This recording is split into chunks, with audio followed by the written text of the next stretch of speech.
Voilà, donc une visite au parc national du Mali qui met fin à ma visite dans ce très beau pays, un pays qui regorge d'un potentiel immense de tourisme avec des gens très chaleureux, des gens très gentils.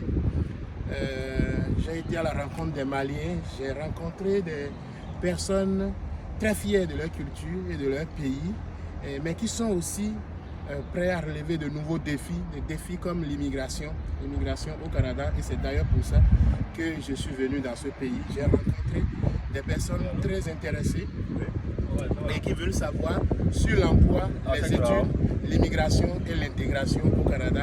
Donc ça a été une très belle visite. Les objectifs ont été atteints. Maintenant, le moment est venu de retourner vers Abidjan et ensuite vers le Bénin. Donc, merci beaucoup, vous tous ceux qui me supportez dans cette tournée que je fais.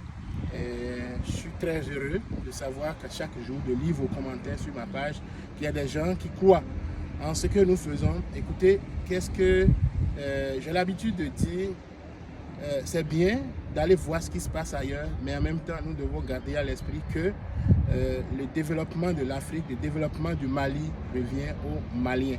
Ce sont les Maliens qui vont pouvoir développer leur pays. C'est vrai qu'à des moments donnés, on a besoin de la différence, on a besoin de fédérer les forces, on a besoin d'aller chercher la compétence ailleurs. Et c'est d'ailleurs ce qu'on voit chez les étudiants.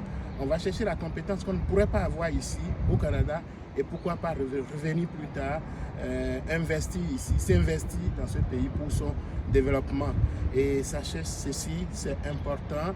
La différence et faire la référence. C'est important de regarder ailleurs ce qui se passe un peu partout et voir dans quelle mesure on peut appliquer certaines notions pour le développement de notre culture, de notre pays. C'est de ça qu'il s'agit. C'est le message que j'essaye de passer jour après jour en faisant le tour de l'Afrique, que j'aime beaucoup.